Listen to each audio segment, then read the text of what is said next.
Councilmember Amparano? Here. Councilmember Bernworth? Here. Councilmember Mendoza? Here. Mayor Pro Tem Obesa Martinez? Here. Mayor Tucker? Here. Please stand for the pledge of allegiance. Amy, for your cards, please. Ready, begin.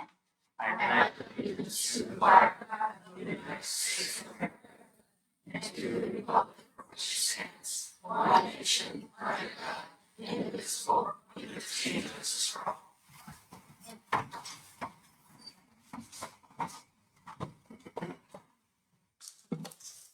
Adjustments to the agenda.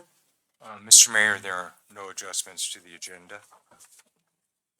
City Attorney report. Thank you. The council met in closed session, discussed one item of anticipated litigation, and direction was given to council. The council discussed one item of real property, 061-143-002 is the APN. Direction was given to the negotiator. The council also discussed another item of property at 307 North Imperial, and direction was given to the negotiator. And that concludes my report. All right, thank you very much. Next up, public comments, matters not appearing on the agenda. If you wish to address the city council concerning any item within the city council jurisdiction, please raise your hand and be acknowledged by the mayor. At that time, state your name and address for the record. The mayor reserves the right to place a time limit of 3 minutes on each person's presentation. Do I have any presentations? Seeing none, we'll There's move. one. What's that? There's What? one. Please state your name and address, please. Hi, my name is Kathy Turner, 1200 Rodeo Drive, Imperial. Speak into the mic a little bit so that. First of all, Thank you. I would like to make a comment. I would like to thank the city and Tony and his parks crew for the work that's been done on the Sunset Park after it being forgotten and abandoned for years. It's nice to see progress happening over there and things being done so that that park looks like the rest of the parks in Imperial County. My next thing is I have a question. Is the city planning in the future or working on having a turn light signal at 15th Street? There's one at Nickel, there's one at Verione, and 15th Street is desperately needing a turn arrow because they have so many accidents, and it's mayhem when the school kids are getting dropped off from school and getting picked up from school. And it's a nightmare corner, and I think if it had a turn signal, it would help. Maybe not, but there's one at the other two lights, and that one's the one that doesn't have one that desperately needs one. Mr. Moore, can you give us an update on that? I can't. Or David? Sorry about that. No problem. It's a great idea, and it's already in progress. Actually, it would already have been completed, but we were waiting for some infrastructure changes.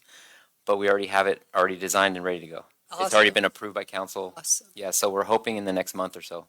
Terrific. The left turn arrow is what you're talking about, as opposed to a green. Yes. Yes, that would help. I'm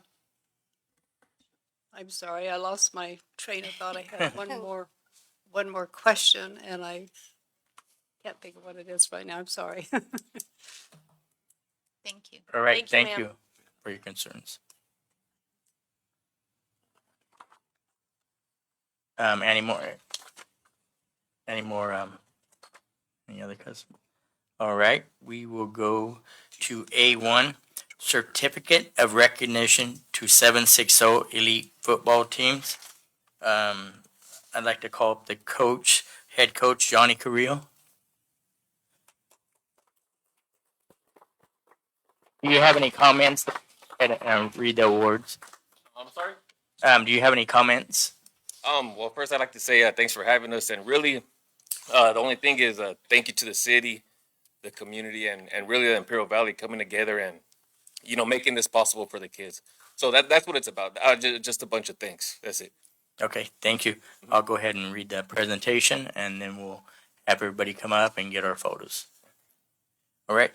The city council will now recognize two 760 elite football teams that represented the Imperial Valley on a national level in the AYF National Championship in Naples, Florida, beginning with 760 Elite 11 under team. The recognition of your exceptional performance and dedication to the 760 Elite 11 under football team, the City of Imperial Council commends your achievements, winning the Desert Valley Football Conference, securing the AYF Big West Regional Division III Championship, and placing fourth in the AYF National Champions. Your persistence and perseverance inspire our community. Congratulations. If we could come up and get a photo.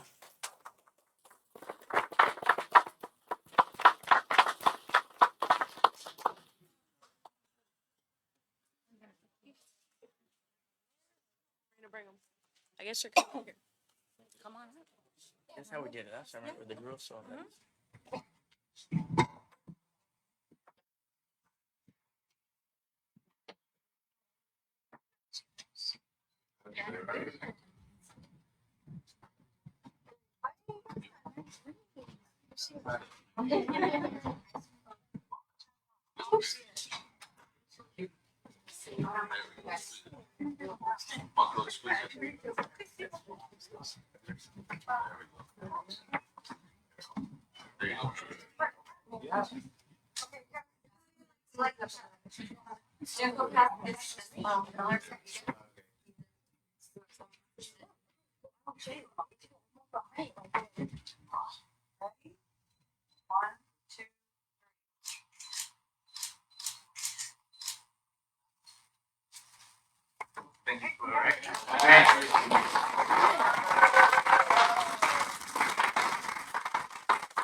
Oh, I was like, nope, not gonna happen.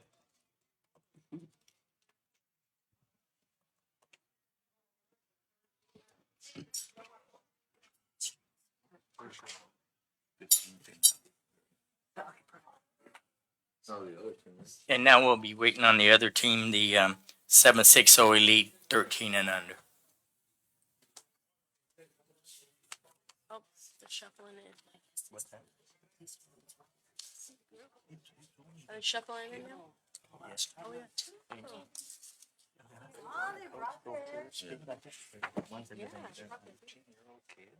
Damn. I didn't know if I should move. That was awesome. That person's only 11 and under. Man, we're gonna stand in front of these guys. They're only 11 and under? Yeah. I'll be short. Do you guys prefer here or over there for the picture? Right here's fine. There's my Yeah.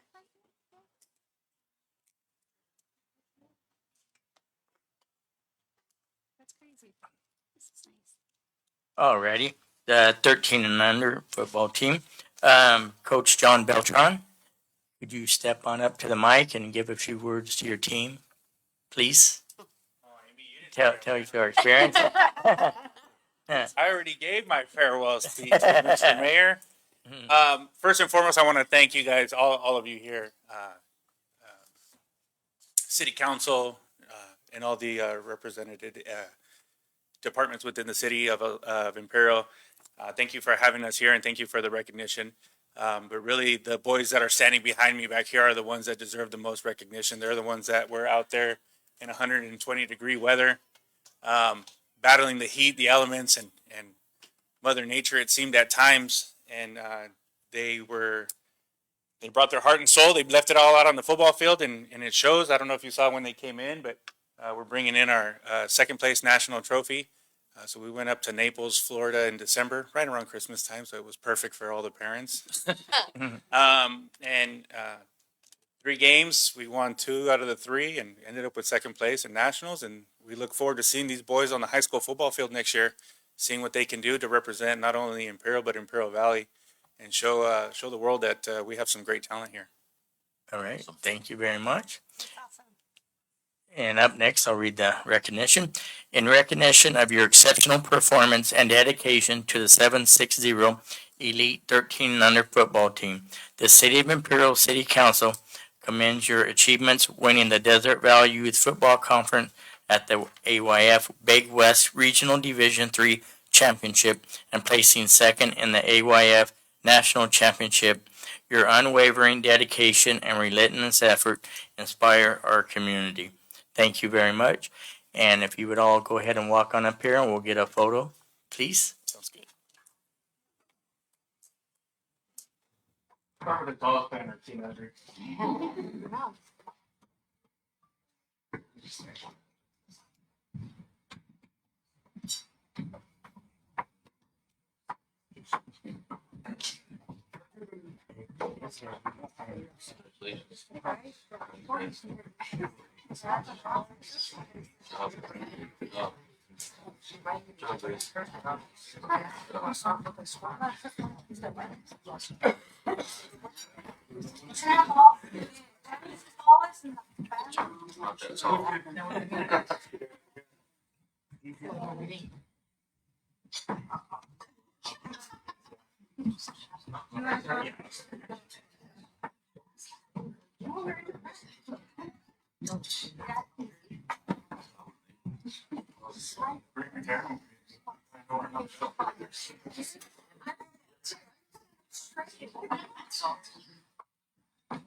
Sorry, we're a lot bigger than 11 of you. Some more than others. Alrighty, 1, 2, 3. It's a lot.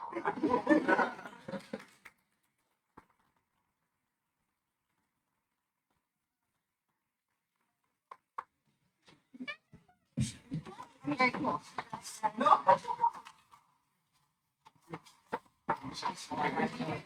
Yeah. So much. Bye. Thank you. Okay. It's great here at City Hall. I'm working on getting a picture of all the boys. Okay, perfect. I'll talk to our president. I'm the VP, so I kind of say, but we'll get you a photo moment too. Okay. All right. Thank you.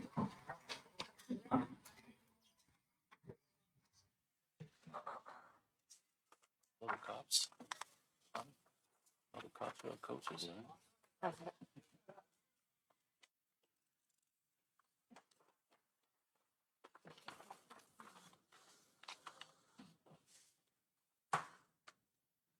All right, up next is A2, informational presentation by Marty Coyne.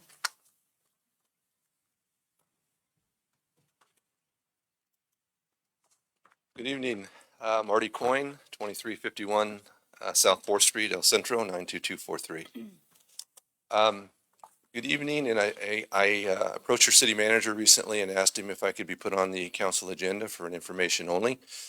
We have recently entered into a purchase and sale agreement on some very attractive land, not in the city of Imperial, but in the sphere of influence. And I thought before we spent some time, money, and energy, I thought it'd be nice to come before the council and make sure that we're on the right track with the city's wants, needs, and desires going forward with future development. So that's why I'm here today.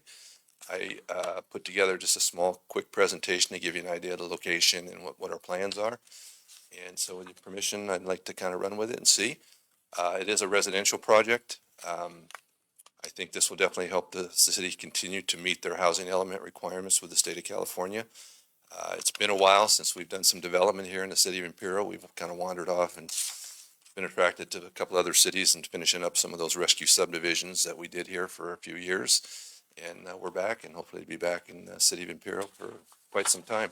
Recently also, besides this project coming up, as you know, we own Morningside Apartments there at Crestwell Road and the Bruchery, but we also have that 5.9 acre piece on the east side of NS Construction. We had it in escrow with Chelsea, and that fell through, so we're looking forward to maybe building another similar apartment project, maybe a little bit more modern, coming up in 2025 or 26 as well, just to kind of bring you an update. It's been a while since I've talked to most of you guys. So with that, if you don't mind, I can throw a little presentation or a little slideshow. Let's see if we're going to get this thing to work. This is the project here. We've entered into a purchase and sale agreement with the local farmers. The total area there, if you can recognize, it's on Clark Road, south of Mayfield and north of, I guess, maybe that subdivision was called Paradiso back in the day. It's a grand total of the square area, rectangular area of about, what is it? I think it's 244 acres.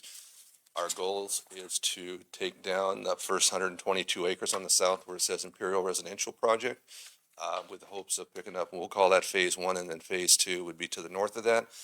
The farmer wants to hold on to the other piece to the west side in hopes of someday in the future doing some commercial development. And I believe also, talking to Mr. Tyler Salcido at LAFCO, we'd have to annex all of that at the same time so we don't create an island. So just to kind of let you know on that. So that is that project. And that particular phase there would be approximately 475 homes. And I'll share with you a little bit what we got. Let's see if we, so we just roughly, without spending, again, a lot of time and money and energy, we'll try to make this fast. We just put together a real quick concept map. And as you know, most people that buy homes that have children, they prefer cul-de-sacs just for the safety of not through traffic. This particular layout of that 122 acres shows 475 lots. And it's really only a concept. We're in the early stages, and over to the right there, you see it's going to be a regional park. And if we ever move on to phase two to the north of that, we double the size of the park and we double the size of the residential homes.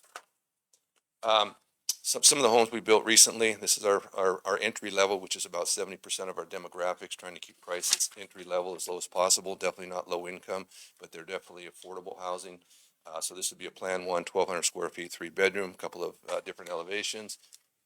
And there we go, plan. This is our plan two, 4-bedroom, 2-bath, entry-level home again, 1,395 square feet. We were very successful building some of these in Brawley. We just finished that subdivision, about 200 units last year, and those plans were very successful. We have a plan three, larger 4-bedroom, 2-bath, 1,600 square feet. Kind of give you an idea of price range. We'd love to be under the 300, but now that, you know, COVID and inflation, we think an entry-level home is going to be probably in the 399 range. We're going to try to keep it sub 400 and then kind of go up from there. So that's our plan three. And then we just came out with a new plan. Don't have a rendering yet. That is a large, these are all single stories. That's a large plan. If you go with a 3-car garage, it's 2,100 square feet. If you go with a 2-car garage, we add a casita, maybe for an in-law, which would bring the square footage up to 2,300 square feet. So our ultimate goal is have a home for anybody at any affordable level. And the other thing we're considering, because now the 300 home is now a $400,000 home since COVID, is we're considering only at this point, and maybe with some input from council, maybe looking at, that's just another elevation. There we go. Looking at possibly doing some townhomes. So we're in the early stages, trying to get that affordability level below the 300 mark, where people can afford to at least own some sort of home and property and move up later to a larger home. So these are just conceptuals, just to run by to give you an idea. But that's one. Here's another one. But we think, we don't think prices are going to go down, unfortunately. So we're looking for alternatives to get people into ownership and housing, and this may be a way to go. Go to the next one. This is just a quick shot. We've had our graphics guy kind of plug in and let you know, kind of give you a visual of what it would look like with the homes built in, cul-de-sacs, the park put in. And again, a phase A, even on a phase A, depending on the economy, as we all know, that could be a 10-year project, 12-year project. We don't know. I'd love to tell you it's going to be a 5-year project. But if we pick up phase two, ultimately at build out, it could be anywhere between 900 and 1,000 homes, depending on the lot size and the size and price of the homes. But, and projected to start. Let's go to the next one. And just real quick, most of you guys know me, so we've done other presentations, but these are projects we've either done in the city of Imperial or outside of Imperial recently, and these are our current projects. We've done multifamily, we've done housing, and then of course commercial projects. Again, most of you know me probably by this point in time. We developed the Coin Power Sports Center. We built the Habit Burger, the Panera, Starbucks. And our biggest probably claim is, that we're very happy about is we bought the Strike Zone Bowling Alley in 2017 out of bankruptcy, bought it out the courthouse steps, opened it back up for the community. And to this day, then we transitioned it over to ARC, a nonprofit. And to this day, it's alive and enjoying a lot of birthday parties and seniors and leagues. And so we're very happy we were able to do that for the community. Beyond that, just conclusion real quick, our goal is to support the city of Imperial residential growth to accomplish the following objectives: create an affordable, beautiful community, something new. I always try to use local vendors and subcontractors when we can.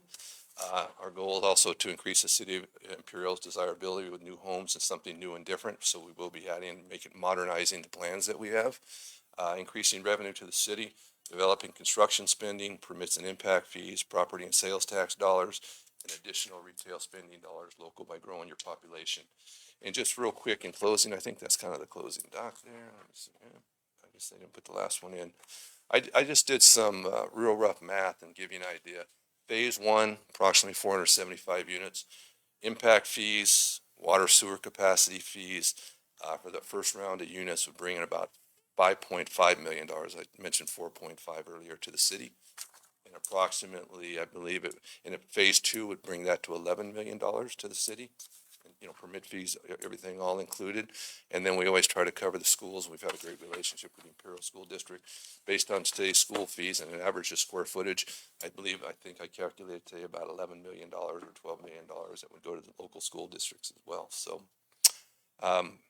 we're not new at this. We've done it for a while. We've enjoyed dealing with your staff and your planning department, Mr.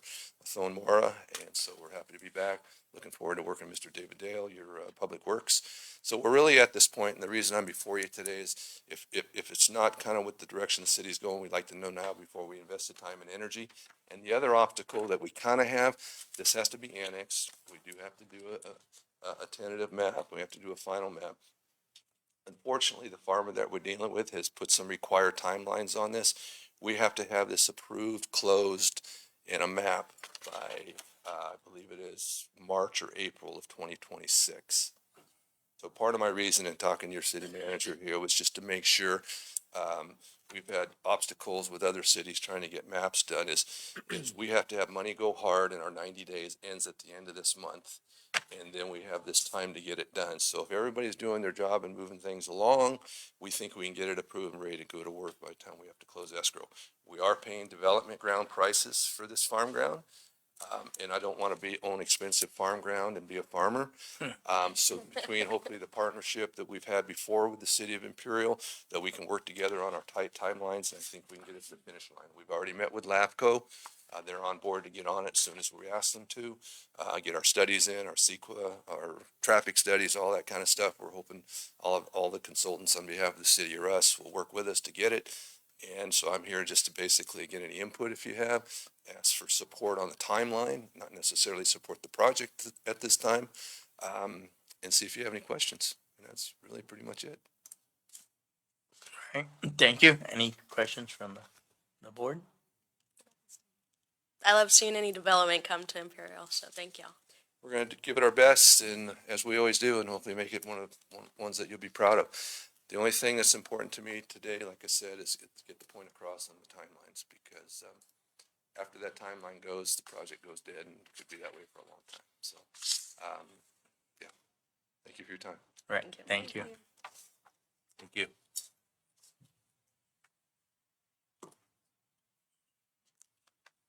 All right, next we'll go to A3.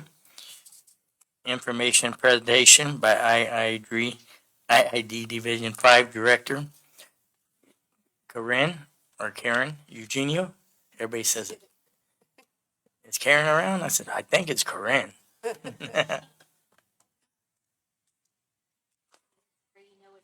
It's only Karen when we're mad at you.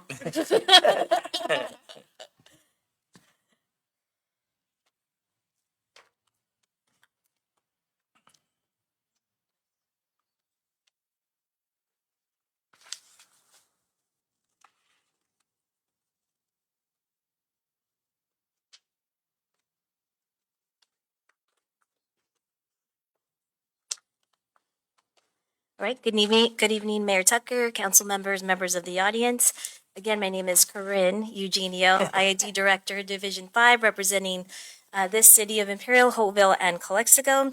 I just wanted to say that I'm very grateful to be here tonight to address the city council, engage in discussions, share any insights about our upcoming projects and past projects. But before we begin our presentation tonight, I would like to introduce our very dedicated IID team. Behind me, I have our general manager, Jamie Asbury. We have Sabrina Barber, assistant to power. We have our Matt Smelzer, our power manager, and Mike Pacheco, our water manager. So we're just again here to provide an update on first quarter projects. We'll spotlight all current IID water and power projects. Additionally, we'll be sharing updates on our public programs designed to benefit our customers and communities at large. So again, our board is deeply committed to these initiatives, always looking forward to enhancing our community. At this point, we will begin our presentation, and I hand it over to Ms. Sabrina Barber.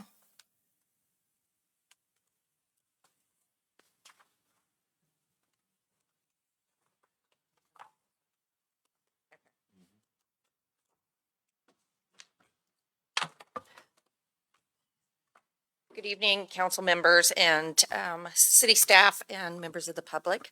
Sabrina Barber of the IID Power Department here to share information on IID's public programs. The district provides a number of public benefits programs that help customers offset their electrical costs.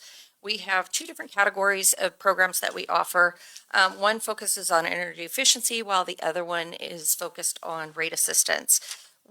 Our public benefits programs are actually funded by a non-bypassable charge that IID is required to include on each of the electrical bills by state mandate.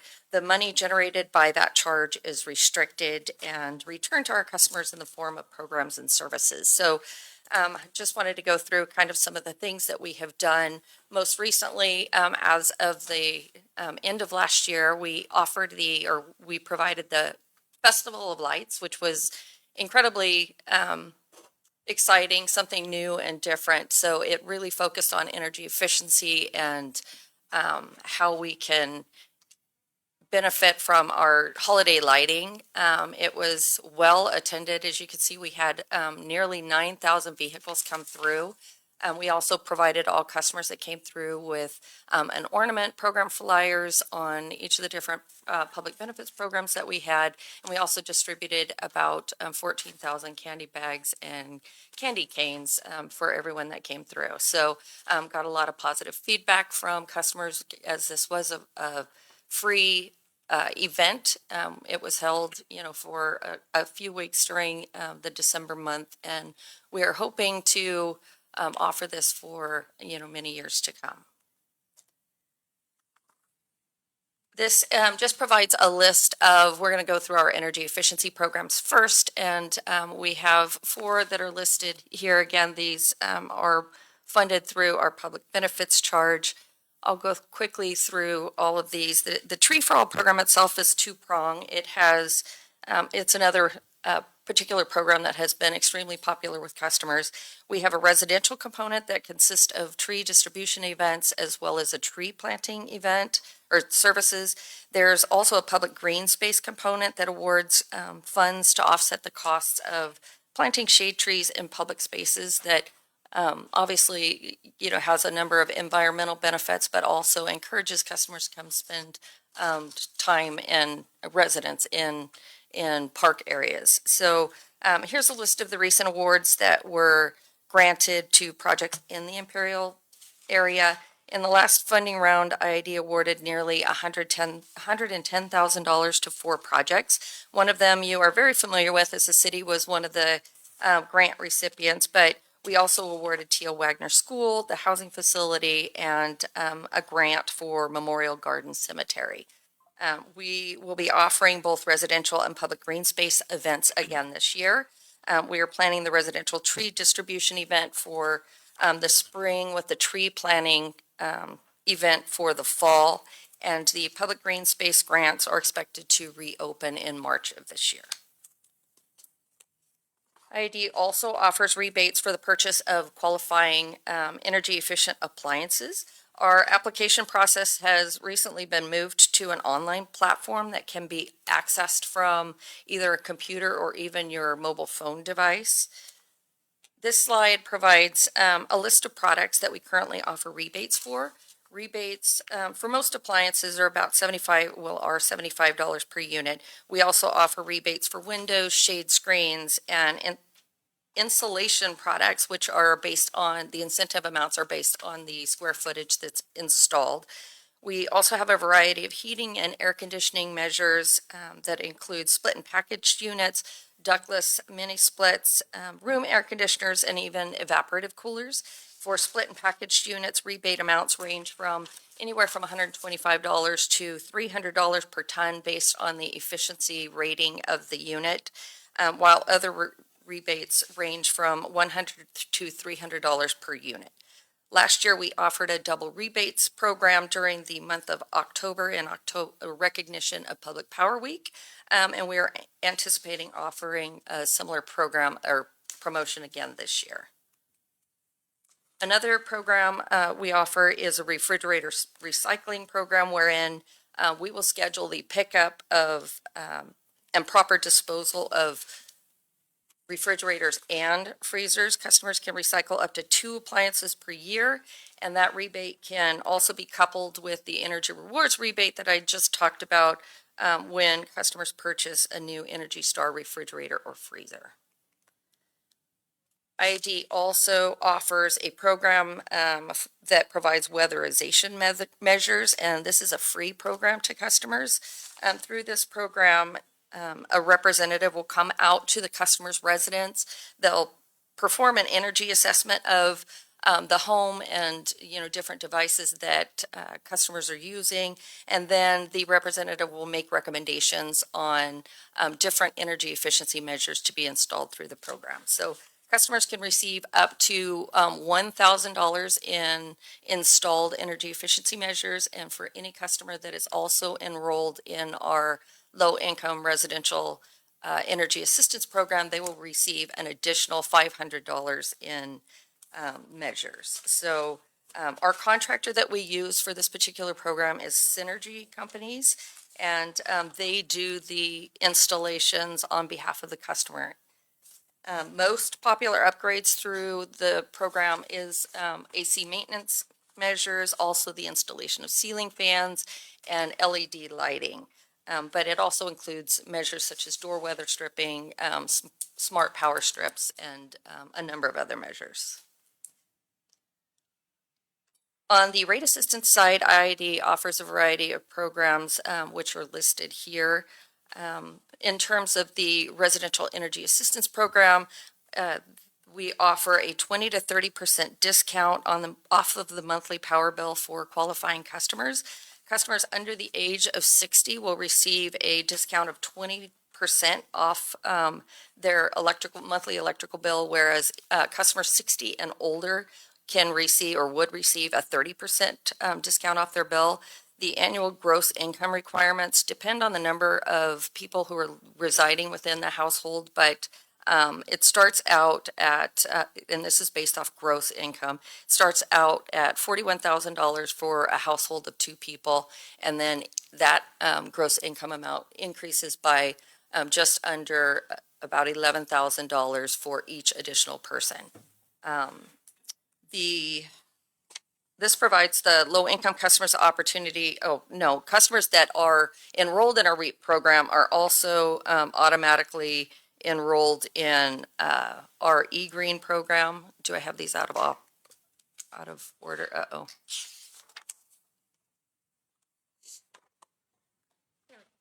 Yeah, they're the second one. It's hard to see on there, but our eGreen discount, it adds an additional 3 to 6% off each of the REAP customers' electric bill. This provides low-income customers with the opportunity to benefit from renewable energy without having to actually build on-site generation, such as a solar system. A lot of our REAP customers may not own their home, or their rooftop may not be suitable for the installation of a solar, and it just might be cost prohibitive. So this allows all of those customers to enjoy the benefits of renewable energy without making that type of investment. IID also, the last one listed on here, offers an emergency assistance program. This is for low-income customers enrolled on a REAP program that are at risk of being shut off for non-payment. The program offers up to four program or pledges per year. In the cooler months, customers can receive up to $100, and during the summer months when the electric bills are higher, that pledge amount is increased to $125. We recently modified the program criteria so that under certain conditions, if the earlier pledges have not been used by the third quarter, they can lump that all into one group or lump payment of $450, which has been really beneficial in helping customers that may have their settlement month from the average billing program. So they could apply that $450 towards their settlement month. We also offer an assistance program for the use of essential medical equipment such as CPAP machines, oxygen concentrators, any like wheelchairs that require charging of their batteries, as well as a number of other qualifying equipment. This program is not restricted to low-income customers. This could be for any, or is open to any residential customer that, and it does require documentation from the medical provider, but it is very useful for offsetting some of those costs that are attributed specific to the medical equipment, and can offset up to 300 kilowatt hours off your monthly bill. Lastly, IID offers our average bill payment plan, and this is intended to help customers, budget for their electrical costs and also avoid fluctuations in their power bills. The monthly payment is based on the prior 12 months consumption history, and we add an inflation factor, and then we split that cost, the total, over a 12-month period. At the end of that 12-month period, customers do receive a settlement bill. That's what I kind of referenced earlier, and the emergency assistance pledge can be applied towards. But essentially, after that 12-month true-up period, the cycle starts over again. So we'll base the new monthly payment off of the prior 12-month history, and it'll go through again. And this really has been beneficial in helping to level out some of the high summer bills, particularly since we have to run our air conditioners 24/7 once it gets hot. So it isn't mentioned here in this program, but I do want to kind of announce we have a new program concept that is in development that is specific to customers that may be above the income requirements for the low-income rate assistance program, but still have exceptional need related to exorbitant medical costs. We have a number of seniors and that have experienced hardships just paying their bill because they have excessive medical bills. So it comes to, which bill do you pick to pay? So that program is still under development, but it would allow customers to apply for the program and also receive 10% off their bill. More details will come as that is fully developed and implemented, but we're excited to be able to offer that as well. So with that, that concludes my portion of the presentation, and I will hand it over to Mr. Mike Pacheco, the Water Department.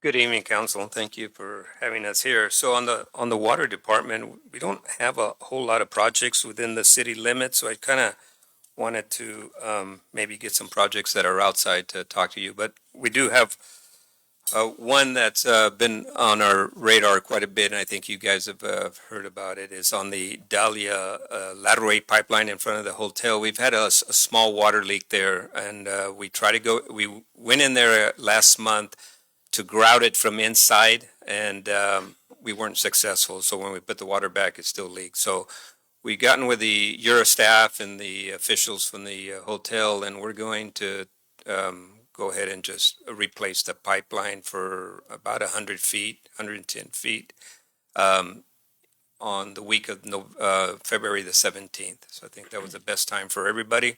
So we're excited to get that done and get out complete. And here's what it looked like prior to the street being paved and everything. So it's an old pipe that was there for a long time. So we should have probably just replaced it at the very beginning when all the construction was going on for that hotel. But lessons learned. We also finished a couple years ago the new side canal pipeline that's on Nance and Worthington Road. That was for that project with the hotel, the apartments there, which was a great. And then we extended the crossing there at Worthington, which really helped with the turn lanes that you required and all that. So I think that helped quite a bit. We haven't had any problems with that pipeline either. So. Just to kind of give you a deal. And then on the west side main canal that goes just west of Imperial, we had to do a lot of replacement on concrete lining. We did that in-house, and you can see some of these pictures. It's a pretty deep canal, and we ended up pouring like close to 60 yards of cement on some of the areas there. So kind of just wanted to show you that. And then our latest project that we've been trying, a new method, is on our reservoirs. We have about 11 reservoirs in our system. And the old way we used to clean and get the sediment out of these is that we would take the water out and then dry it up for 4 to 6 weeks and then go in there with heavy equipment and remove all the silt. So now we're dredging with the water in. So we don't take the water out. We bring in a machine that dredges, and then on a couple of reservoirs, we do have property next to the reservoir, so we end up pumping the sediment into that property, and then it dries out, and then we reuse that sediment for other projects. So this is a new concept that we're trying. Couple good reasons is that we don't, the reservoir stays in operation, and then we don't lose any of the water, so we're saving the water, and then it's a much faster area. So just kind of showing you a few of the projects. But happy to, I think that's my last slide, and then I'm going to turn it over to Matt, but happy to answer any questions as far as in the water department. Thank you. Thank you. Thank you. Mike, for that canal replacement, how long did you, over by the hotel, about how long will that take? It'll take us, we have it for the week, for 5 days, yes.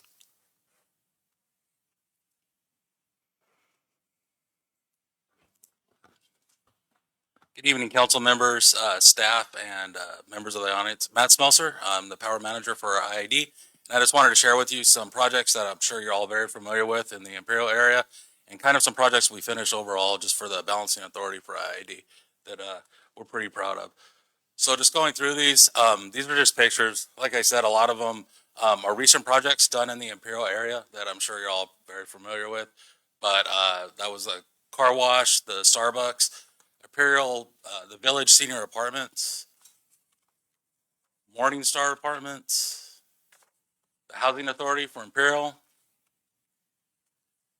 Victoria Homes in Imperial, the Jupiter Ventures Imperial, and of course the Cambria Hotel. I think everybody's very familiar with that, and the Heritage Subdivision. Also the Imperial Unified School District. And I'm going to go over just some other projects, just like I said, for a balancing authority. So as a balancing authority, we look at reliability and resilience. So these are some projects that really enhance that and helped us out. So the first one is our pole replacement program. So we go through and run an assessment and make sure pretty much the poles are in good shape. We have storms. Everybody's aware of the summer storms that we get here with all the monsoon season. So we go through the intrusion testing and making sure those poles are still up to standard and we replace the ones that need to be replaced. And that's part of the overall reliability of the system, both on the distribution and transmission side. So last year, hold on a second, I think I just jumped one. Sorry about that. Oh, yes, there it is. So I'm sorry, last year in 2024, we replaced 106 distribution and 20 transmission poles. This is an ongoing project. We reassess this every year, and it's constant testing and replacement where needed. So also we had some line upgrades. So some of the biggest ones we had were the, at the El Centro switching station, which I'll go through in a little bit, Rockwood substation in Brawley, Avenue 42 in La Quinta, La Quinta, and some others as well. And as a result, these improvements helped our reliability and resilience significantly. So we run assessments all the time, and we identify where places that need to be upgraded and just make them more reliable and more of a solid backbone. So this was our ring bus upgrade at the El Centro switching station. This was significant. We upgraded a line I'll go through later, but it allowed us to import and export a lot more energy and also enhance the reliability of our system. And then this is the S line upgrade. It's our 230 kV line. This was a big project. It was 18 miles of knocking it down, demoing, and then also building it back up. The line consisted of wood poles, and now it's all steel. So it's one of our critical transmission lines that is now way more reliable due to the steel. And happy to answer any questions before I hand it back over to Director Eugenio. I got something, if I could, Mr. Mayor. Thank you. I would just like to thank your staff, IID first, and your staff, Mr. Ignacio Romo.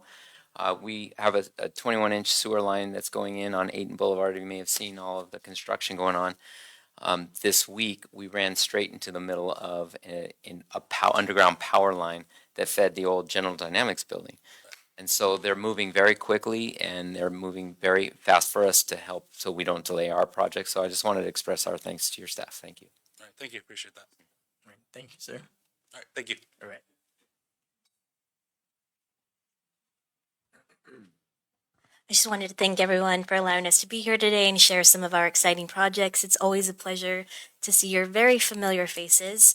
And I want to close it out with last comments by our General Manager, Ms. Jamie Asbury, and she will answer any final questions that you may have. So thank you again.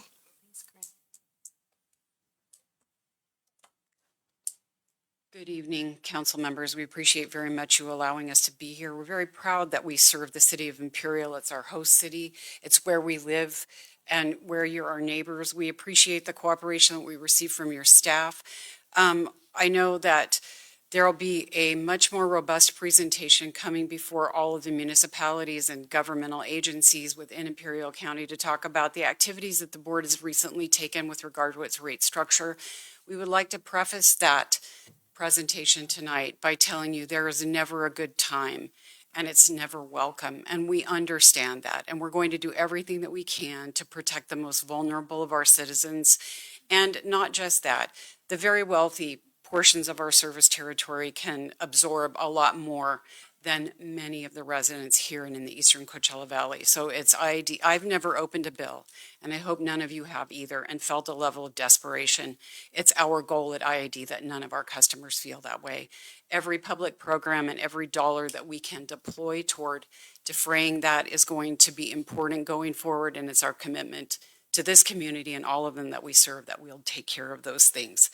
I do want to provide some assurance that the purpose of and need for what we've done is, for many years, we've relied on legacy capacity in the system and what others built many years ago. We did an asset management plan for IID, and we took a look at what we have and where we are. We have 2 transformers on our system that are 75 years old. We had a recent situation, and it's economic in nature. It isn't health and human safety, but it took us 30 days to get a replacement piece of equipment. Today, to procure a transformer, our vendor told us it'll be 4 years and 7 months. I don't think anyone can go 30 days in the summer here without a transformer. We have got to get the system back up where it needs to be. We need to provide energy security. We used to have a power manager many, many years ago, and it wasn't Mr. Smeltzer, so he doesn't get credit for that, who said prosperity ensues where electrons flow. Where you have a lot industrialized nations and you use a lot of power, that means a lot's going on and a lot's happening, and it's a good place to be. We want you to be there. We want to be there with you. We thank you. We'll be back. We're open to any questions that you have. I applaud the IID board. It was tough for them. I will tell you it was tough. It's the worst of all situations to be in. They did what they thought was right, and we'll come back and explain that in much more detail and tell you all the things that that value is going to bring to you. Happy to answer any questions you have this evening. Thank you very much for your time. Thank you. Any question? No, but whenever this does come back to the council, can we make sure that it's publicly noticed so that the public has an opportunity to participate either online or in person? Most certainly, and we intend to I hate to use the expression, take the show on the road, but we want to make sure that we tell the story and we tell it properly. We want to make sure that everybody understands. It wasn't our grand desire to do this. So, but we did what we felt we had to, and we did what we felt was necessary from a staff perspective to make that recommendation to the board, and we really appreciate that they heard what the future might look like if we don't do what we need to do. So happy to do that. We'll be back to answer any tough questions people have as well. I don't want you to think that we're going to sugarcoat it. We will not. Thank you. Thank you very much. I appreciate your time. Thank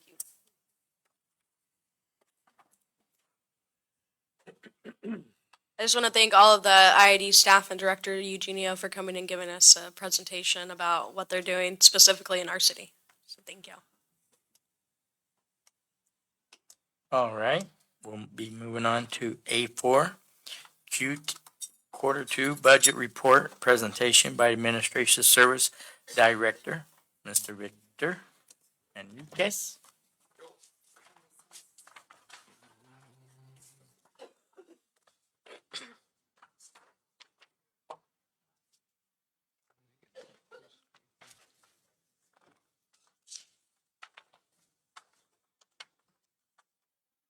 You lost your crowd.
Good evening, Mr. Mayor, council members. Victor Enriquez here for the Q2 report for the city. This is a high-level report. Just a presentation before next council meeting. I come with all the backup, all the accounts, all the nitty-gritty from the city for all departments and all funds. So we start, like I mentioned, this is where we end up as of December 31st, 2024. This the quarterly updates gives us where we're heading, the trend that we are projecting for the city's business and accounts. Bottom line, city for 2025, it's on track as projected and budgeted. Summary, currently general fund is at 40%, 47% of budget, roughly around 480 under budget in Q2. This is a slight difference from Q1, which is at 400,000. The revenues currently are at 43% of budget. We usually make it up in Q3. All our funds are consistent. Our personnel remains the same. There's no changes. We are at 149.75 FTEs with currently 10 on field positions as of 12/31.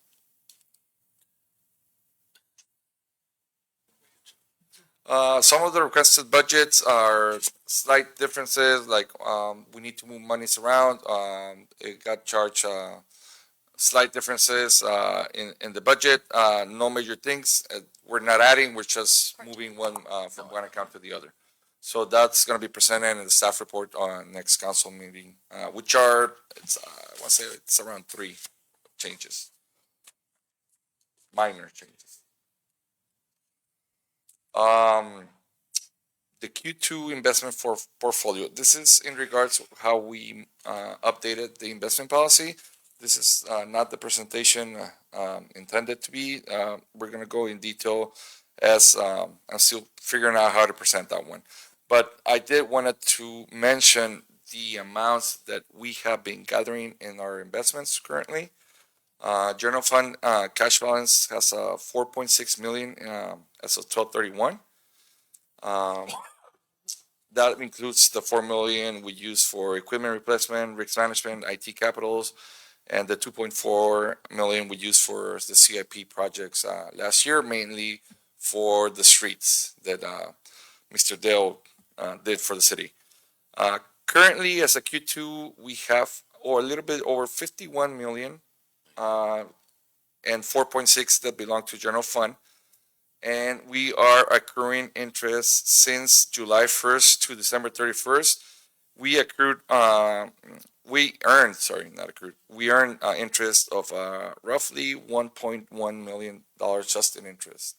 And that's from our LAIF accounts and our Wells Fargo accounts. Currently, they're 50-50 split. So we are making good interest on our money right now. With the updated investment policy, we're looking to invest long-term, 1 to 3 years, build up our ladder based on our CIP projects that we have currently approved. Any questions? Sorry, I forgot to ask for so feel free to stop me if you have any questions. Our reserves, after the 6.4 million transfer and CIP projects, like I mentioned, it's still at 4.8, which is 28% of reserve. Our goal since the beginning is to keep it over 25% of operating budget. So we have maintained that goal according to Government and Finance Officer Association recommendations. This is the Q2 General Fund 5-year history. For fiscal year 2025, we are currently negative. We have more expenditures that are revenues come in, but like I mentioned before, Q3 is where we mainly make up that money. As you can see, for the 5 years, last 5 years, we have been negative as well.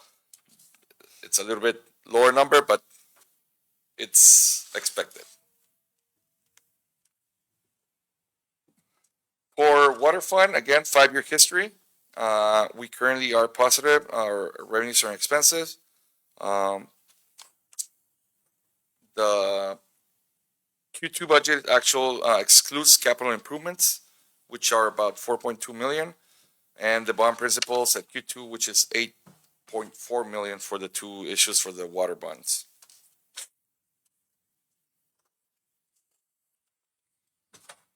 Wastewater has been negative cash flow due to the increased cost in budget. Wastewater budgets will be reviewed in detail in 26 budget. Currently, we sit at minus 184. Just the one I mentioned, we did end up the year in positive, so it's expected to pick up in Q3 and Q4.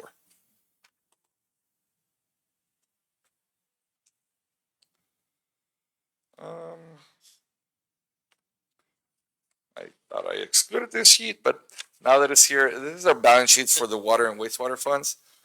Even though we have negative on the budget, on the actual cash, we are very healthy on both water, which is 7.5 million, and wastewater to 12.3.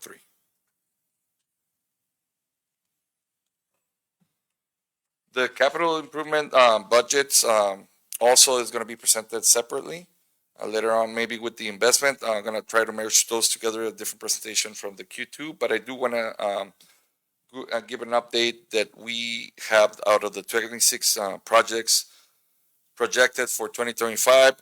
We have been expanding and completing projects like Sunset Park, the street project, And we are moving along with the corridor safety improvements, which expand 3.1 out of the 5.4 budget, and the rehabilitation project, which is 3.3 out of the 4.2 total with contingency amounts.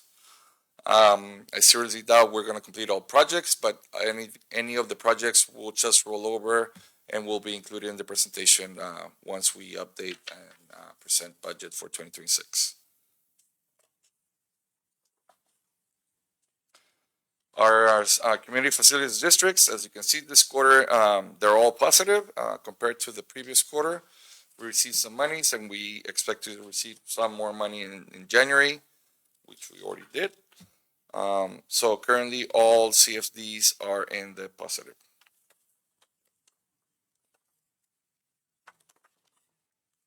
Conclusion, put it simply, we are where we're supposed to be. We're trending. All the projects are moving along.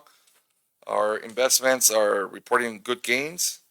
The capital project, the CIP budget with the projects that are going around has been completed. Some some have been completed, which will provide better infrastructure for the city. We are currently working on the 26 budget. As you have, I think you should have received a tentative budget. Okay, so let me put this on there. So, okay, I'll go over the budget right now.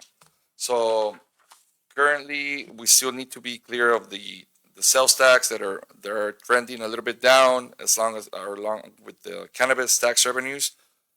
So that's already taking in consideration for future quarters and all that the trend is going a little bit down. We still outproduce the state trend this past quarter, but it's still going down. Any questions? I know that was super fast and very high level, but if you have any questions, let me know. We can present once I present the staff report with all the details and all the accounts. I can get into a little bit more details. So let me go over real quick the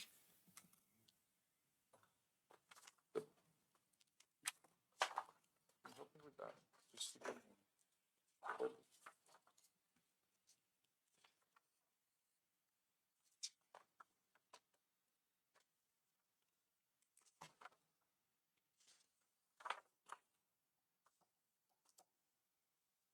Yeah.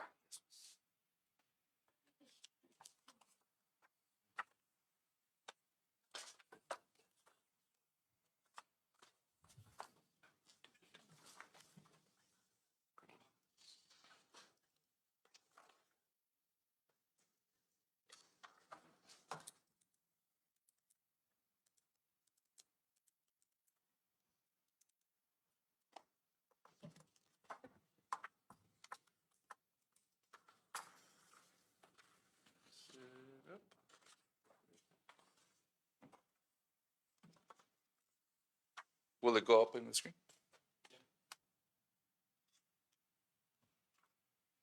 Okay, here we go.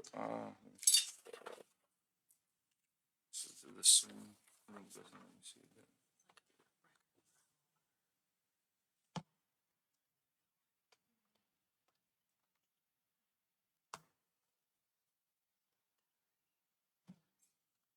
There we go. So this is a tentative schedule that I still haven't provided to my colleagues here. I will be providing that at the very first thing tomorrow morning, but it's just basically what we went over last year. I do want to emphasize and want, as you can see there in yellow, the council budget work session study.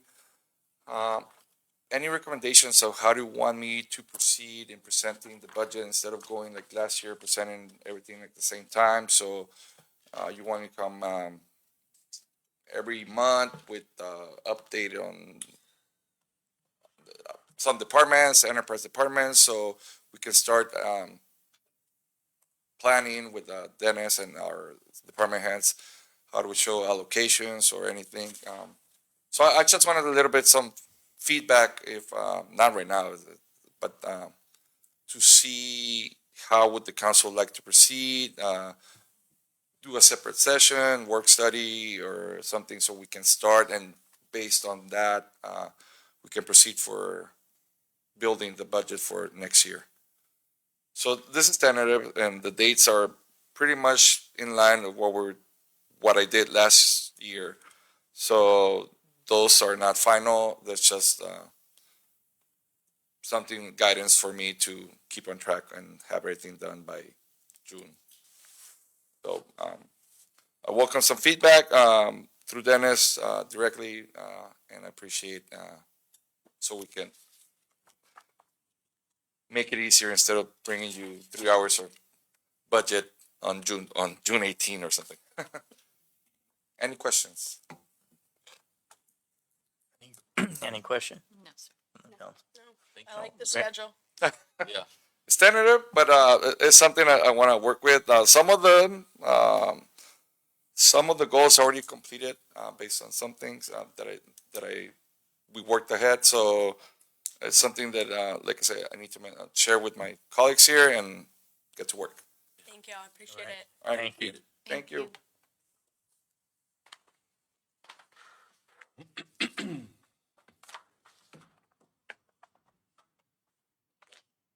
Okay, up next is the consent agenda, which is usually done earlier in the night. Usually one of the first things. Consent agenda. All items appearing under the consent agenda will be acted upon by the city council with one motion without discussion. Should any council members or other persons request that an item be considered separately, that item will then be taken up at the time as determined by the mayor. So moved. I got a motion and a second. Please vote.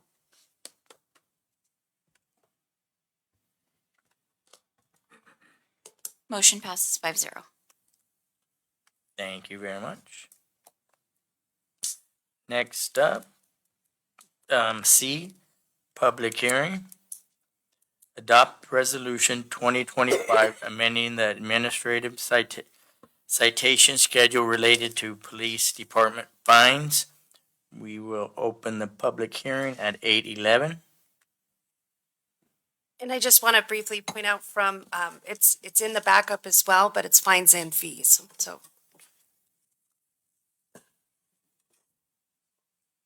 Okay. Staff presentation by Mr. Reel. So basically what we're asking for at this point is it's adjustment to fees and fines. There's several different, actually there's 3 different categories in which we're talking about administrative fees, which is recovery of time and effort from staff. So the increase in service fees accurately reflect that time commitment associated with the cost. The fee structure represents recovery of time resources expended by the police department. The last adjustment being made for fees was in 2018. And then an increase in addition to parking fines. It aligns with current economic conditions with the hope that we can continue to be effective as using them as a deterrent for violations. And then the fines, they haven't been adjusted in nearly 2 decades, and they do not necessarily reflect our current costs associated with the overall management of the citations.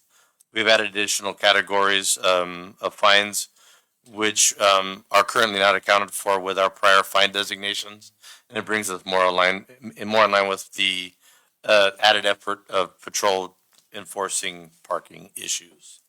And then the last is our animal control. There's only minor adjustments to that, but the fees reflect the actual cost for the services provided, and then the adjustments are necessary to maintain quality animal control services and then ensure compliance with animal welfare.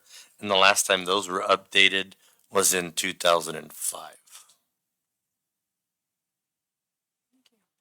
All right, thank you. Any public comment? Seeing none. Close the public hearing at 8:13. Council discussion and voting. Make a motion to approve. I got a motion Second. and a second. Please vote. Motion passes 5-0. All right, thank you. Action items, discussion action. D1, approval to purchase one 2025 Ford Police Interceptor. Chief, Ria? So with this is replacing a vehicle that was totaled in an accident. And we're going to be using hopefully the vehicle replacement funds and the insurance reimbursement for the Unit 204 and basically bringing our fleet back up to what would be considered our standard. All right, any questions? How many vehicles have been totaled? Just Just this one. this one? Yeah. All righty. Any other question? I'll make a motion to approve. Atta girl. Second. I got a motion and a second. Vote, please.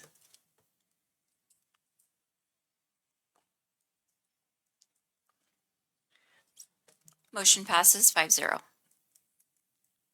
Up next, D2, authorize the closure of Imperial Avenue from 4th Street to 5th Street for the Imperial Police Department kindergarten tour. So from crash cars to kindergarten, the Imperial Police Department is bringing back our annual kinder tour, Thursday, February 27th. The tour involves multiple agencies participating along with kindergarten classes from Imperial Unified School District and Faith Academy Church. The purpose is to educate children on the use of 911, bicycle safety, stranger danger, and the importance of interacting with police who are their friends. And then in the past, the tour has grown and it now requires the street closure for multiple static displays from those additional agencies. And we're requesting permission to close down Imperial Avenue from 4th to 5th from 6:30 a.m. to 12. So moved. All right, I got a motion and a second. Vote, please.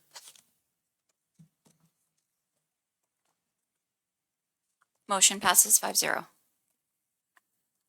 Thank you. I have to tell you, Chief, one of the memories I always had being in dispatch was those tours of all the kindergartners coming into dispatch to learn how to use the 911 system. And they always scheduled them in the hottest part of the year after like morning recesses and stuff.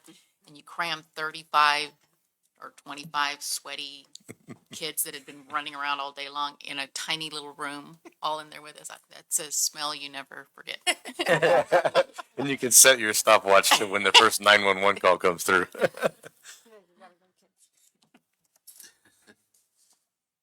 All right, up next, D3, adoption resolution number 2025-04, accepting a one-year scholarship membership from Team California. Presenter, Mr. Garcia. Good evening, Mayor, council members, and members of the public. Before you proposed is the adoption of a resolution accepting the one-year scholarship to Team California. Team California is a nonprofit organization that represents cities, counties, and private organizations to promote economic development. It'll offer us the opportunity to access to various consultants and experts in the area of site location, economic development. It'll provide us the opportunity for networking and information sharing with other organizations. And it's believed that this will enhance the city's activities in economic development. And with that, I'll be happy to answer any questions for you. Okay, any question? So moved. I got a motion and a second. Please vote. Motion passes 5-0. Up next, D4, adoption resolution number 2025-05, authorizing abatement cleanup of property at 407 West Barione and collecting abatement costs. Otan Moore. Good evening, council. The item before you is for the property located at 407 West Barione Boulevard. This is a home that we've been trying to clean out for quite a bit. Notices have been sent. have been posted on the property, citations have been issued, and it has been unsuccessful. We tried to locate forwarding address to the county. We've been unsuccessful as well. We've been trying to locate, the city attorney has been trying to locate the owners. The property is going for on tax sale next year. So we are at a point in which we are requesting the council to approve the abatement of this property in the amount of $8,790, which will be done in-house and file a lien on this property. And I'll stand for any questions that you may have. And I do believe some of the owners, if they may want to participate, but they've been helping, not the actual owner, the neighbors have been helping us move forward with this as well. Yeah, please step up to the mic and state your name and address, please.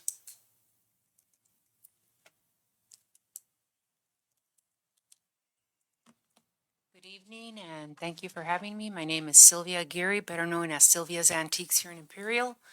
I've been working with Mr. Aton and the city attorney. I've been dealing with this for about a year and a half to try to get this property cleaned up. We've had, like I said in the past, we've had squatters. The house has caught on fire. We've had rodents. We had people now vandalizing it. They broke a windshield on a car that's parked there. And it's terrible living next door to that property for the last 4 years. It's been empty. I brought some of my neighbors that also, as they actually signed the paper. I went around the neighborhood getting a petition signed so that something could be done about this property. If it's going to go up for sale or auction, they can always put a lien on it and collect interest on it and make some money for the city, because it really needs to get cleaned up. It's a main drag. And like I said last time, I'm worried that this house is going to catch on fire again. It's going to be a domino effect, and it's going to burn the house next to mine, the next one. There's only 3 houses, and then the high school. Kids go in there and they throw trash everywhere, and we put a trash can there, and they seem to miss the trash can for whatever reason. So if you guys can please help us out, that would be fantastic. Thank you for your time. Yeah, no. I think our plan is to get this going as soon as possible. Perfect. Like I said, it's been a year and a half, so hopefully we can get something done. Yes. Okay, thanks. All right. Thank you, and it seems that we are moving forward. Yeah, we're on it. So moved. Second. Okay, hold on. All right, I need a motion. Hawthorne, do we have a time schedule for that? As soon as it's approved, I'll contact Tony to see when he's gonna rent the equipment and when they're gonna go out there. As soon as I get that, I'll send it to city manager's office so he can give you an update. Yeah, or could we update the neighbors as well when Yes. they know it? Yes. Yes. And we did let him know it was going, and so we're hoping, ahead of time that he should move quickly. Okay, I got a motion from Ida or, Katie and Robert, or the second? You got to vote. You gotta vote. oh, is that all we're waiting for? Got it, thank you. Motion passes 5-0. All right. Next, D5. Imperial City Council Committee appointments by mayor for the 2025 calendar year. Any questions? I actually do have a request. I would, the Friends of Imperial Parks committee, I would like to have staff, the Parks Department, bring it back and do an overview of their nonprofit 501c3. I have a big issue with their meeting dates or as needed. My understanding is their bylaws say something else. And so I would like the council and the public and everybody to know what the committee this actually is. So if we could pull that and bring it back at the next council meeting with a presentation. Alrighty.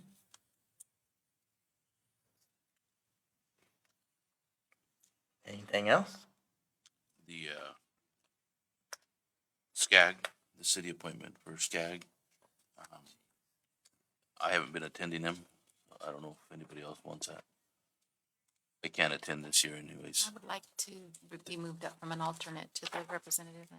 Okay. Thank you. Okay, then She'll be Ida will be primary. for SCAG, She'll be primary. primary. Perfect. Thank you. Thank you. Thank you.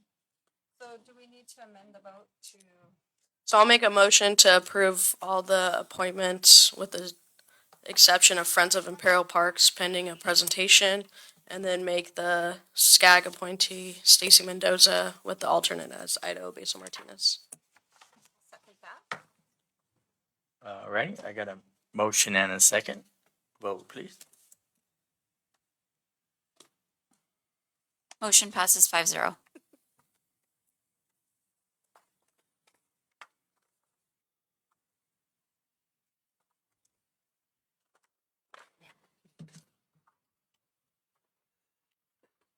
Okay, next up is E, reports. Department reports. Mr. Mora? Real quick, so next Monday, February 10th, there will be some traffic control, placed on Aiden Boulevard for the installation of the back path between Austin and Villory. So there's gonna be a couple of delays. It's not gonna be completely closed, but just keep an eye on that. On Monday or Tuesday? Monday. I gotta flex for this. Monday, and it's gonna be up there for 3 weeks, max. I mean, we're hoping to complete that less than 3 weeks, but just expect the delays for that. The bike path is gonna be where? One more time? It's gonna be on the north, from Austin to Villory, Okay. on the north and south side. Oh, All right, thank We you. can start advertising that out? Have we started advertising that out? the notices, I don't know if they are out yet, but it was sent to Janelle. She's in We can charge of start social blasting media. it through all our social media platforms, internet, and all that As soon good as it's stuff. up, Webpage. we'll share in our as well. And Thank you. All right. Mr. Dale? So in our Q2 budget hearing, or what you just heard tonight, the reserves are in good shape for our water and our sewer enterprise, but we have a lot of deferred maintenance in our water and sewer systems that need addressing a lot of big projects. So in the next couple of years, that could be depleted pretty good. Just wanted to make sure you were aware of that. And also along the same lines as the Ayton Boulevard, I'm sure you're aware that we're in the middle of the installation of our 21-inch sewer line, which will allow us to expand our south side in our capacity. So as we get closer to State Route 86, it might become a little bit more disruptive. We may have to put the signal on flashing red, and it's going to be a little bit more difficult when we get closer to the intersection. But we should be out of there pretty quickly. Probably within the next week or so. So we've had our minor disruptions in that project, as you heard before when I was talking to the IAD, but we're getting through it just fine. I wanted to also, and as I mentioned earlier, we have, as the council approved, the left turn arrow at 15th. That was actually supposed to be actually done by now in January. When the contractor got out there, he found out that we needed to have some timing sheets in the cabinet that weren't there, so we're working getting those done. So we're gonna try to get that project done as soon as possible, so that is a valid concern we're gonna get addressed as soon as possible. I also wanted to kind of let you know, and maybe get some feedback, I'm not sure, but as working with the Community Development Department on the Highway 86 project, we were considering at this point, because we have a pedestrian crossing at 7th Street, that we want to make sure that that's coordinated with the signal, and so that there's no disruption in traffic flow. We're looking at some technology, because we know that the council is very interested in making this a smart city. AI technology that will be installed in the signal itself, and not just that signal, but all the signals, the 4 signals that are on Highway 86, that will communicate with each other and potentially allow traffic to flow faster.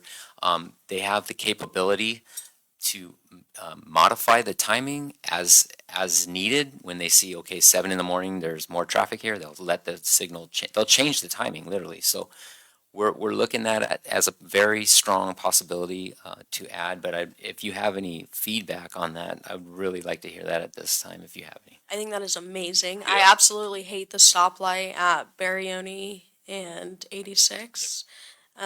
Even though you have to pray when you go around the cutoff and you're going across 86 that way, but that light takes forever.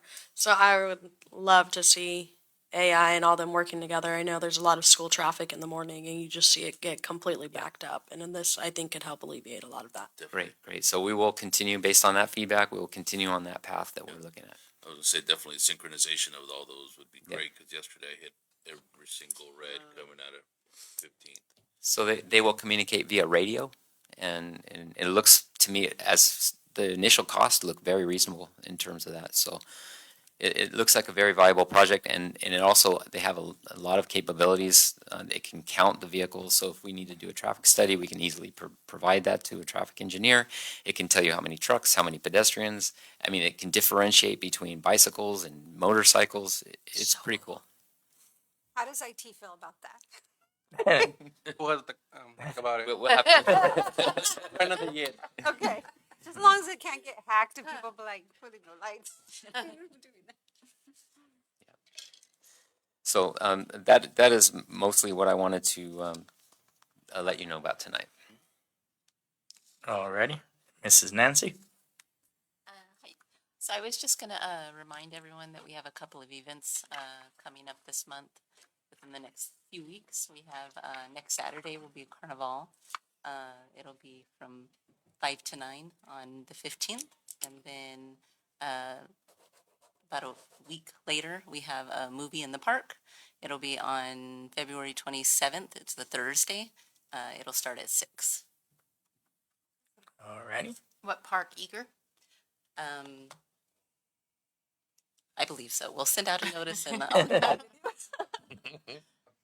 So I'm just gonna make an observation because we have so many parks now and they have different names, right? And I was like, where the heck is that park? When originally it was gonna have the movie in the park, I think the wind or something, the weather, we stopped it. And I was like thinking, and finally somebody put the address and I was like, oh, it's that park. We have so many parks. we do. Put the address too, please. Just Look it up right now. okay.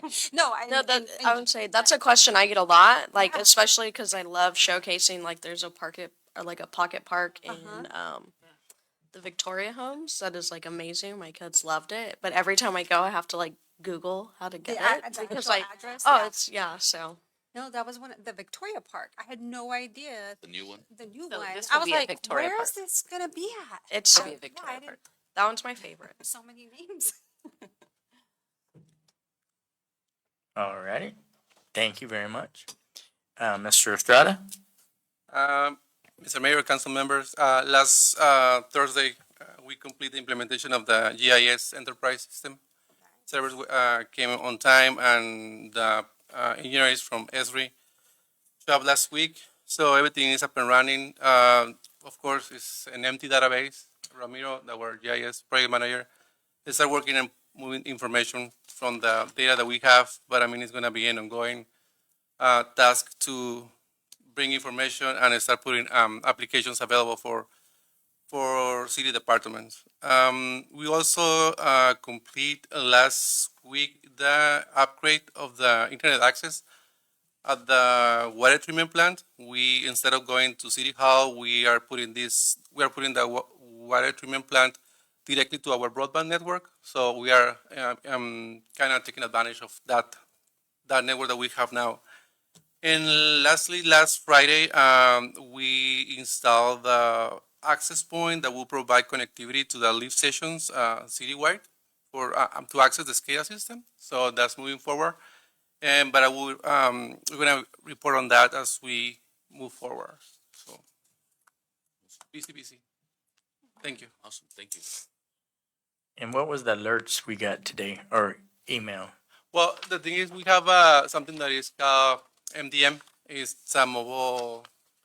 It's a technology that allows us to manage mobile devices. Oh, okay. So Luis, as part of the cybersecurity improvements, was testing some notifications, some new rules, but apparently it was an alert that wasn't really Okay. So, yeah, but everything is fine with that. Okay, thank you. Thank you. Ms. Real, I have nothing else. any update on the, dog pound? Or dog trailer, whatever? So, actually, yeah, we're still waiting. IID's gonna be here, I think Tuesday of next week, if I'm correct. They're gonna give us an assessment on putting a pole with an individual meter, because the electrical supply that we were advised of prior to installation isn't gonna be sufficient. Apparently, it's to draw on the air conditioner for the inside of the kennel. And so, we have all the equipment, we have the cat traps, we're waiting for a couple of other items, but hopefully it'll be up and running prior to March 1st. All right, thank you for all the animal lovers. All right, fire? Good evening, nothing to add. All right, thank you. Mr. Mayor.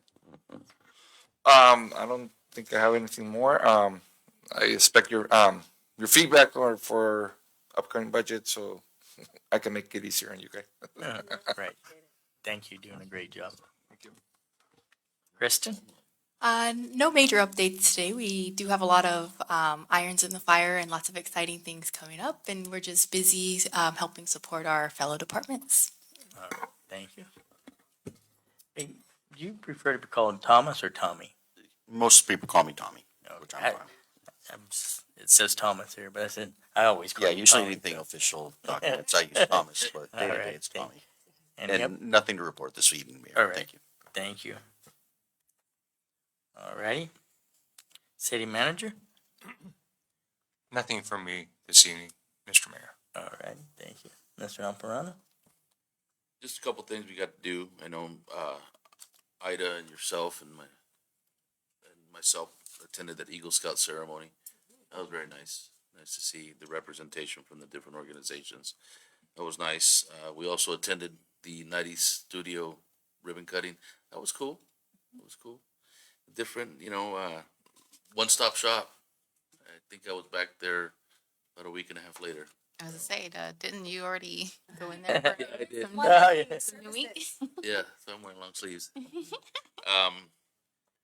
I went to our softball tournament. That was fun to see staff just running around playing, having a good time. Some stretch more than others, some roar more than others. So glad you guys had a great time. And then Color Fest. Color Fest was a blast. The band was interesting. It was called Flash Energetic. Dance. It was just interesting, but the music was really good. I think at one time me and Dennis were sitting there thinking it was the DJ, and it wasn't. It was the actual band playing. Very entertaining, good, participation, good time. So, other than that, thank you guys for everything. All right. Ms. Burner? Nothing to report. Hey. And nothing to report here either. Ms. There's Ida? some things going on. I apologize, I wanted to attend the Color Fest, but we do my dad's memorial run every year, and so it's Jaime Vessel. We do cars, motorcycles, trucks, whatever you want to do. So that's what we did all day, and we raised money for scholarships for students of the high school. So I apologize, I wanted to go, but time did not permit. Couple things, the 18th Annual Air Show Gala is this Friday. There's also the Imperial Valley Regional Occupational Program, the CTE Showcase, that is tomorrow from 4 to 6 p.m. at the Casa de Mañana building. So a lot of students in the ROP programs, if you want to see what they do, I encourage everybody to go and visit them. I will go for a little bit before another meeting. So yeah, that's all I have. Thank you. All right, thank you. And I would like to thank Nancy for putting on such a nice color run. And the Boy Scouts, I appreciate getting invited to that function. And the grand opening, not the grand opening, but the opening of the hair studio. And hopefully we'll be at the gala, whatever it's called, on Friday. And we'll have a good time. I'll adjourn this meeting to our next meeting.